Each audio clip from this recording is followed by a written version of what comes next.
if you configure your life so that what you are genuinely doing is aiming at the highest possible good, then the things that you need to survive and to thrive on a day-to-day basis will deliver themselves to you.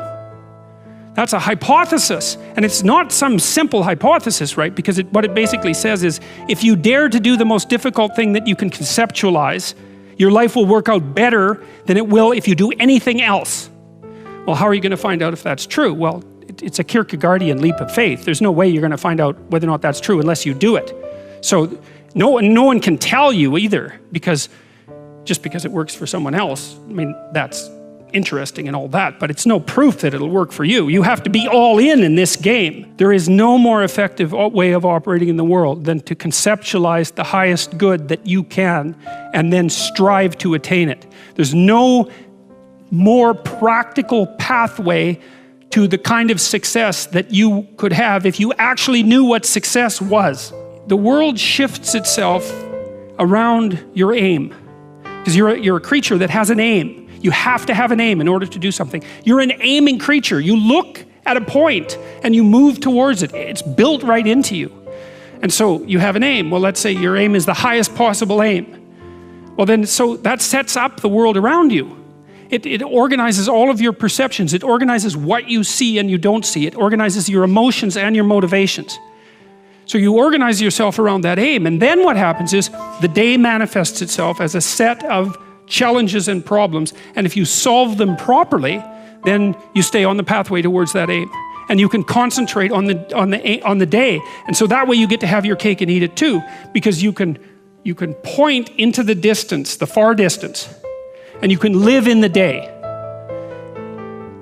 And it seems to me that makes every moment of the day supercharged with meaning. That's how, because if everything that you're doing every day is related to the highest possible aim that you can conceptualize, well, that's the very definition of the meaning that would sustain you in your life. The more radical the necessary change, the more pain that accompanies it. Like the more opportunity as well. And a lot of what we learn painfully. And so it's not surprising that people shrink away from learning. We learn in pain and anxiety very frequently. Everyone knows that. Like the things that you really learned in life, it's like, it was no joy, man. Like it took you out. And so the fact that people flee from that is hardly surprising. But it doesn't help, that's the thing. It just stores up the catastrophe for later. Stop doing the things that you know are wrong, that you could stop doing. Right? So it's a fairly limited attempt. First of all, we're not going to say that you know what the good is or what the truth is in any ultimate sense. But we will presume that there are things that you're doing that for one reason or another you know are not in your best interests. There's something about them that you just know you should stop. They're kind of self-evident to you.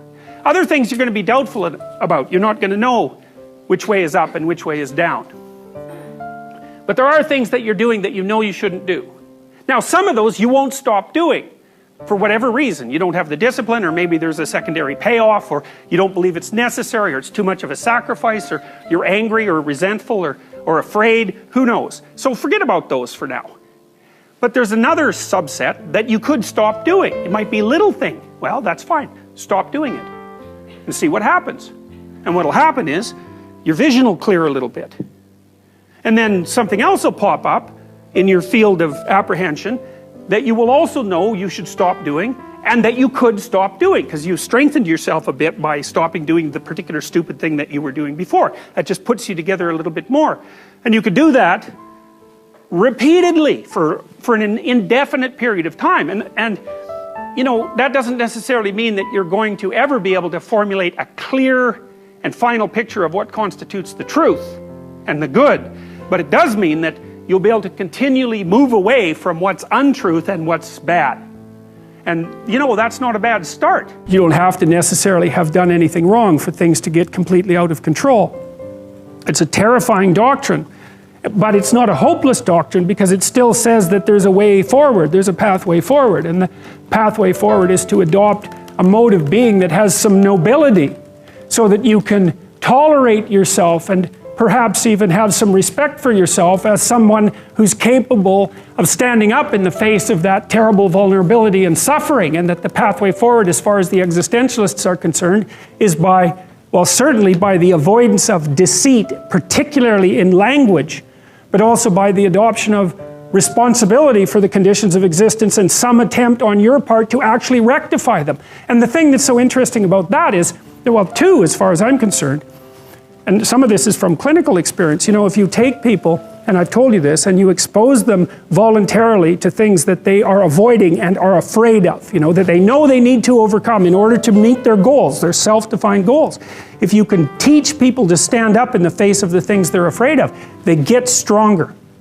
And you don't know what the upper limits to that are, because you might ask yourself, like, if for 10 years, if you didn't avoid doing what you knew you needed to do, by your own definitions, right, within the value structure that you've created, to the degree that you've done that, what would you be like? If you could have your life the way you wanted it in 3 to 5 years, if you were taking care of yourself properly, you know, what would you want from your friendships? What would you want from your intimate relationship? How would you like to structure your family? What do you want for your career?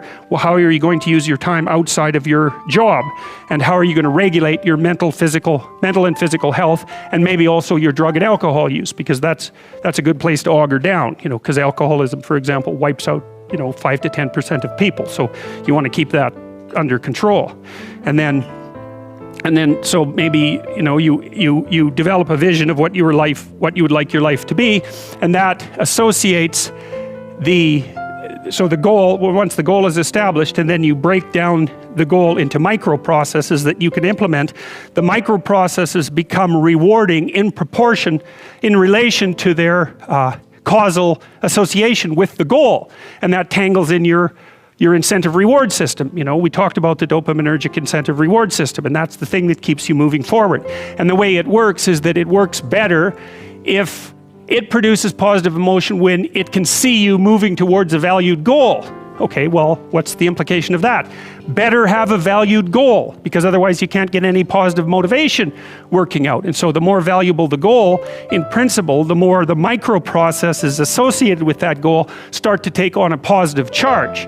And so what that means is, well, you get up in the morning and you're excited about the day, you're ready to go. And so as far as I can tell, what you do is you specify your long-term ideal.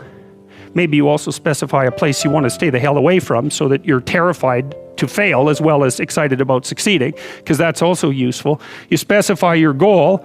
You do that in some sense as a unique individual. You want to specify goals that make you say, oh, if that could happen as a consequence of my efforts, it would clearly be worthwhile. Because the question always is, why do something?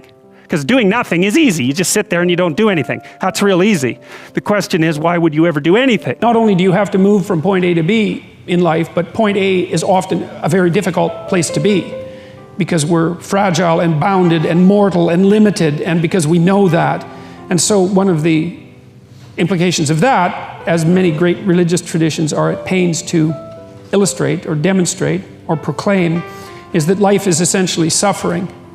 And I believe that to be a fundamental truth. But perhaps not the most fundamental truth, because I think the most fundamental truth is that despite the fact that life is suffering, people can transcend that. And partly the way they transcend that is by pursuing things of value. And so that if there is no value proposition at hand, then you have no meaning to justify the difficult conditions of your life. And that's brutally difficult for people. You know, Nietzsche said, he who has a why can bear any how. And you see, and I've certainly seen this as a clinical practitioner, that people who have no purpose in their life are embittered by the difficulties of their life.